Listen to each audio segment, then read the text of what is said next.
पहला प्रश्न, किन्हें एशिया का प्रकाश भी कहा जाता है? आपको बताना है एशिया का प्रकाश किसे कहा जाता है। गौतम बुद्ध, ईसा मसीह, पैगंबर मोहम्मद, स्वामी विवेकानंद। एशिया का प्रकाश किसे कहा जाता है? तो right answer option A, Gautam Buddha ji को एशिया का प्रकाश भी कहा जाता है।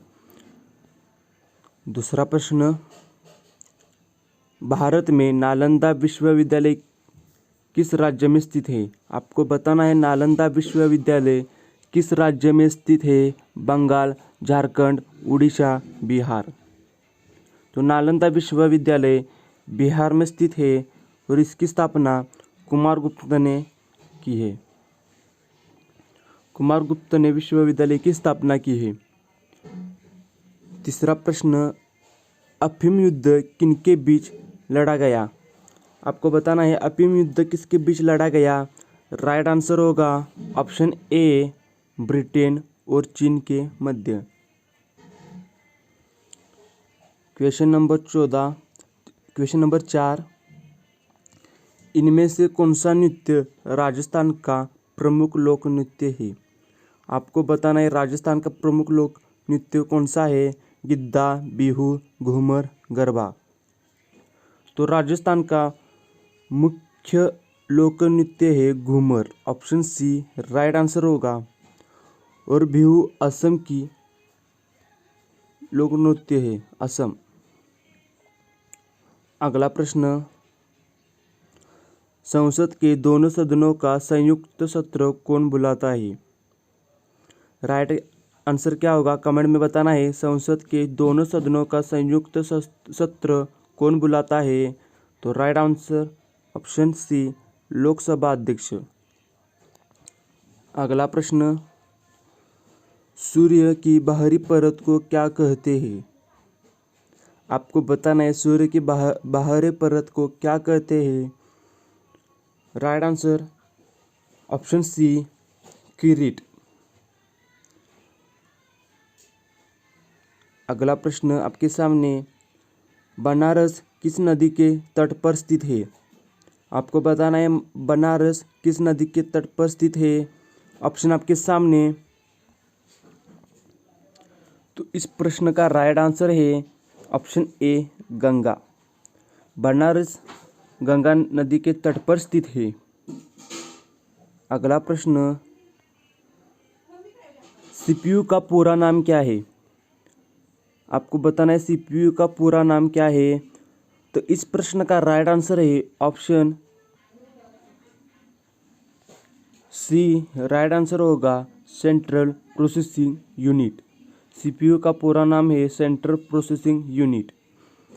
अगला प्रश्न, मानव हृदय में कक्षों की संख्या कितनी होती है? आपको बताना है मानव हृदय में कक्षों की संख्या कितनी होती है। 2, 3, 4, 6। तो राइट आंसर है ऑप्शन सी, 4 होती है मानव हृदय में कक्षों की संख्या। अगला प्रश्न, थायराइड ग्रंथि कहाँ पाई जाती है?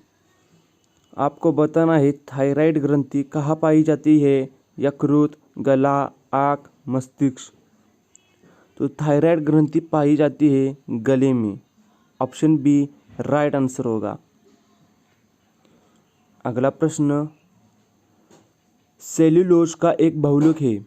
आपको बताना है सेल्यूलोज डैश का एक बहुलक है।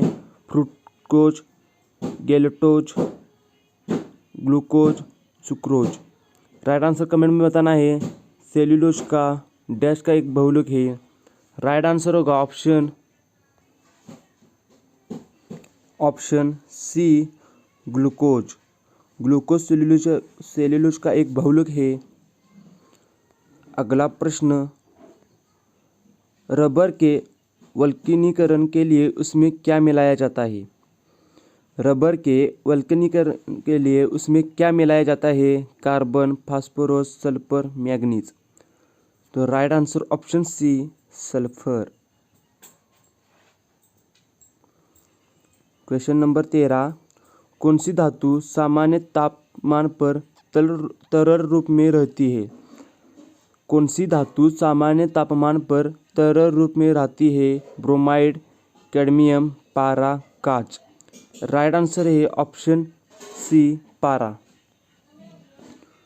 चौथा प्रश्न, वह धातु जो हवाई जहाज निर्माण के लिए अत्यधिक उपयोग की जाती है। आपको बताना है हवाई जहाज निर्माण के लिए कौन सी धातु उपयोग में लाई जाती है? Copper, zinc, lithium, aluminium. Right answer होगा ऑप्शन डी, एल्यूमिनियम उपयोग में लाई जाती है। अगला प्रश्न, ऑप्टिकल फाइबर किस सिद्धांत पर कार्य करता है? राइट आंसर क्या होगा? ऑप्टिकल फाइबर किस सिद्धांत पर कार्य करता है? राइट आंसर ऑप्शन ए, पूर्ण आंतरिक परावर्तन।